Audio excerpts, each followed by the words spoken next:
G'day folks, welcome back to another update for the S&P 500 and the NASDAQ. Now both are continuing in their downtrend. Now before we go to the charts, make sure you hit that like and subscribe button to support the channel. But first, looking at the outlook for as of today, March 7th, the market performance for the NASDAQ composite has entered correction territory, declining approximately 10% from the recent weeks, while the S&P has also faced significant losses. Economic indicators, disappointing economic data, including lower than expected private payroll growth, has raised concerns about a potential economic slowdown. For trade policies, recent trade tensions, particularly the imposition of a 25% tariffs on Canadian and Mexican imports, have contributed to market volatility and investor apprehension. Sector impact, technology stocks, especially those linked to artificial intelligence, have experienced significant declines due to a combination of trade uncertainties and investor skepticism. Investor sentiment, there's a growing shift towards safer assets with increased investments in bonds and gold, reflecting heightened recession fears. So first, looking at the long-term trends, we always look at the long-term trends. Some people get a bit anxious when I do that because they don't like the fact that I say there's a bearish divergence. It doesn't mean there's a crash coming, it just means there's a bit of a retrace possible. And I'll cover that more in a different video. But here we got on the S&P, the monthly trend is still bullish, very bullish above its moving averages. But notice on the CCI, it's broken below that moving average range, giving us a bearish signal, meaning the price will retrace most likely. And what I've done here, I've drawn a Fibonacci retrace. If I take it back from that high to that low, it's that little short period there, that 23-38% retrace level. So we expect the price to come down to at least this level, and at the moment on the monthly, it's still in that decline. Now, of course, this can fail, the price can still rise, and if the CCI rises and goes higher than that point there, we're going to invalidate the divergence. But so long as that CCI keeps dropping, and the price will eventually drop as well, and more than 90% of the time this divergence works. There's different divergence on different time frames, as you can see on the weekly.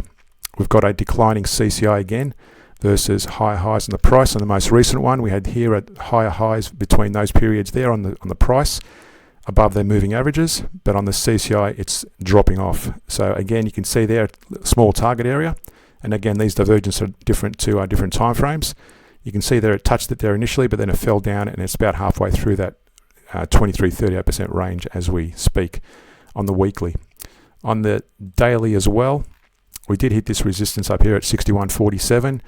It almost hit it twice there. You can see that one there, but notice the price is slightly higher than that point there, so that's a higher high on the price versus a double top on the CCI, and I consider that a bearish divergence, and the price did fall off.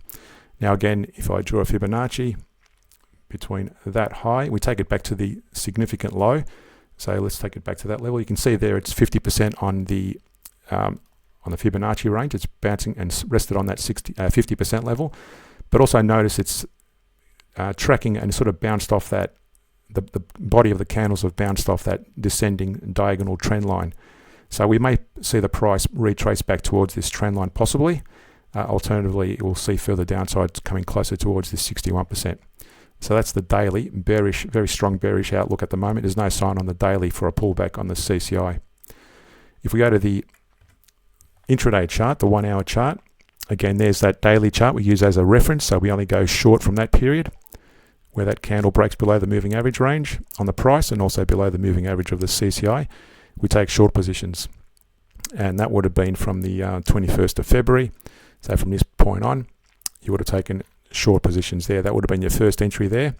That would have been a nice little retrace, and you would have closed it out when that CCI broke into that moving average range. So that little would have been your first little trade. I prefer to take exit of the trades. Now notice here the CCI rose into the bullish momentum, but notice how the price kept falling. I don't trade these areas because I like to see the price break above as well. But more importantly, notice the dailies in a downtrend.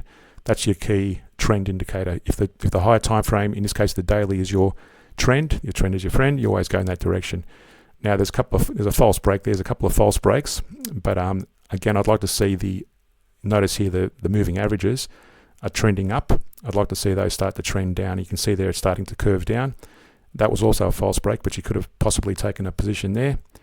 And another entry there would have been a nice profitable trade in that one, and you close it out when near the bottom there on that one. So anyway, it's a bit of ups and downs throughout that period, and I'll introduce a strategy for you in the coming days, hopefully, once I get things cleared up. But at the moment, see where we are. We're still in a strong bearish downtrend, and the CCI on the 1 hour time frame is bouncing up and down, going pretty much consolidating on the CCI, but the price keeps dropping. And notice here it's bouncing off that moving average range, so we might see, if that breaks below that moving average range, we'll take another short position. So for the NASDAQ, similar story. We've got recent new highs on the price, but notice this month we've got a bit of a bearish candle that's pulling back. But notice for very long term we've got this bearish divergence. Now that's been playing out since since November 2021 it started. We didn't see the first sign of a bearish divergence until that point there. Notice there the CCI is lower at that point, but the price is higher than that point. That was your first sign of a divergence, and since then it's been edging higher. But now it's finally broken below that moving average range of the CCI, and that could be the start of a decline on the NASDAQ as well. Now, of course, this can still rise. There's no guarantee it's going to continue to the downside, but as long as that continues down and that price continues up, we're going to consider that a bearish divergence. On the weekly, I've got another bearish divergence here, broken below the moving average. The price also eventually broke below that moving average on the price chart. So that, again, that sort of adds to the argument that we might be seeing a continuation of a downtrend.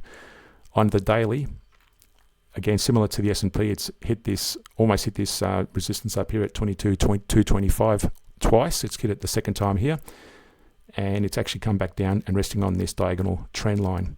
But again, notice it's hit this. We've had a couple of bearish divergences here, and the second time it's hit this similar range, and the CCI is pretty strongly below the moving average range, and so is the price. Again, it could be just tracking against this diagonal descending trend line. If we go to the intraday chart, the 1 hour chart, again taking short trades only, similar to the S&P, we take short trades. So for these periods here, for example, when the price breaks below the moving average, and so does the CCI, we take short positions. This one you would have closed it out near the bottom there. That would have been also a profitable trade on that one. You would have got in on that candle. Let me just draw a measurement tool. And you would have got out, actually that would have been a very small gain.